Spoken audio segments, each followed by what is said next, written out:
Hi, welcome to Adadada Asathal Samayal. இன்னைக்கு வீடியோல வந்து நம்ம ஒரு சூப்பரான ஒரு டெசர்ட் ரெசிபி தான் பார்க்க போறோம். சோ இந்த டெசர்ட் ரெசிபில என்ன ஸ்பெஷாலிட்டி அப்படினு பாத்தீங்கன்னா இப்போ வந்து நம்ம வீட்ல வந்து ஒரு ஃபங்க்ஷன் இருக்குன்னு வெச்சுக்கோங்க. அப்போ அந்த தட்டு வரிசையில எல்லாம் வந்து நமக்கு நிறைய பழங்கள்லாம் வந்திருக்கும். சோ அதை வச்சு என்ன பண்றதுன்னு நம்ம வந்து யோசிச்சிட்டு இருப்போம். அதை வேஸ்ட் ஆகாம நம்ம வந்து சூப்பரா ஒரு டெசர்ட் பண்ணலாம்.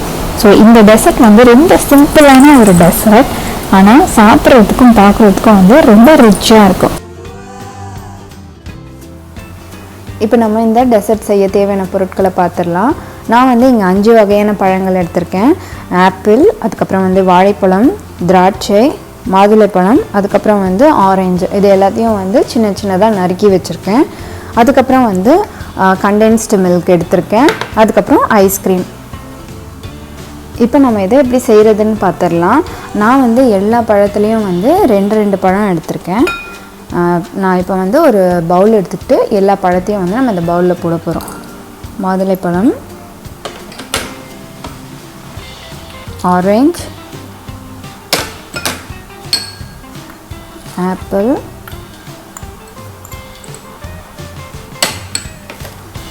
திராட்சை பழம், அதுக்கப்புறம் கடைசியாக வந்து வாழைப்பழம். இதில் வந்து நம்ம இந்த பழங்கள் தான் யூஸ் பண்ணணும்னு இல்லை, நம்ம எந்த பழம் வேணாலும் யூஸ் பண்ணலாம். நீங்கள் வந்து பைனாப்பிள், அதுக்கப்புறம் வந்து சப்போட்டா, கொய்யாப்பழம் எல்லாமே நீங்கள் யூஸ் பண்ணலாம். இப்போ நீங்கள் குழந்தைங்களுக்காக பண்ணுறீங்கன்னா அவங்களுக்கு பிடிக்காமல் இருக்க எல்லா பழத்தையும் வந்து நீங்கள் இதில் சேர்த்துக்கலாம். இப்போ இந்த பழத்தை வந்து எல்லாத்தையும் இதில் ஆட் பண்ணியாச்சு. இப்போ இதில் வந்து நம்ம கண்டென்ஸ்டு மில்க் சேர்க்க போகிறோம். இப்போ இந்த பழத்தில் வந்து நம்ம கொஞ்சம் கண்டென்ஸ்டு மில்க் சேர்க்க போகிறோம். இது வந்து பார்த்திங்கன்னா இதுக்கு எந்த அளவும் கிடையாது, எல்லாமே வந்து நம்ம டேஸ்ட்டுக்கு ஏற்ற மாதிரி தான். ஸோ நீங்கள் வந்து கொஞ்சமாக கண்டென்ஸ்டு மில்க் ஊற்றிட்டு நீங்கள் உங்களுக்கு எவ்வளோ இனிப்பு வேணும்னு வந்து செக் பண்ணிக்கோங்க. அதுக்கேற்ற மாதிரி நம்ம ஊற்றிக்கலாம். இப்போ கண்டென்ஸ்டு மில்க் ஊற்றியாச்சு. இதை வந்து நல்லா மிக்ஸ் பண்ணிக்கிட்டு இருக்கலாம்.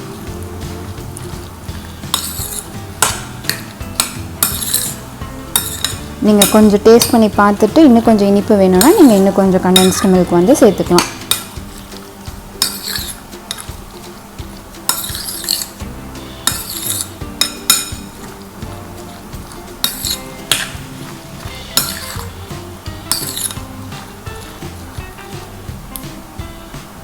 நான் கொஞ்சம் டேஸ்ட் பண்ணி பார்த்துக்கிறேன்.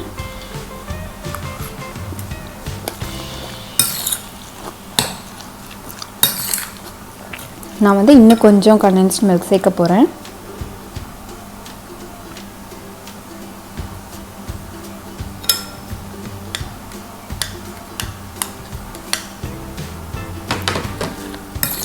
இதை நல்லா வந்து மிக்ஸ் பண்ணி விட்டுக்கலாம். இந்த டெசர்ட் வந்து எல்லாருமே ஈஸியாக பண்ணிடலாம். நீங்கள் இதில் வேலைன்னு பார்த்தீங்கன்னா இந்த பழங்களெல்லாம் கட் பண்ணுறது மட்டும்தான். மற்றபடி இதை ரொம்ப ஈஸியாக பண்ணிடலாம். குழந்தைங்க கூட ஈஸியாக பண்ணிடலாம். அவ்வளோதான், இந்த டெசர்ட் வந்து ரெடி ஆயிடுச்சு. இன்னும் இதை எப்படி சர்வ் பண்ணுறதுன்னு நம்ம பார்த்துடலாம். இப்போ வந்து நம்ம இதை எப்படி சர்வ் பண்ணுறதுன்னு பார்த்துடலாம். இதுக்கு வந்து நான் ஒரு பவுல் எடுத்துக்கிட்டேன். இப்போ இதில் வந்து நம்ம எடுத்து வச்சுருக்க இந்த ஃப்ரூட்ஸ் எல்லாம் நம்ம போட்டுடலாம். இதை கொஞ்சம் எடுத்துகிட்டு அதுக்கப்புறம் பார்த்திங்கன்னா இப்போ தான் நம்ம வந்து இது மேலே ஐஸ்கிரீம் போடணும். இதை வந்து ஐஸ்கிரீம் கூட சேர்த்து சாப்பிடணும். இப்போ வந்து நான் இங்கே நட்ஸ் வச்சுருக்கேன், பாதாமும் முந்திரியும் எடுத்து வச்சுருக்கேன். அதை வந்து இது மேலே தூவிடலாம். அவ்வளோதான், நம்மளோட டெசர்ட் வந்து தயாராகிடுச்சு.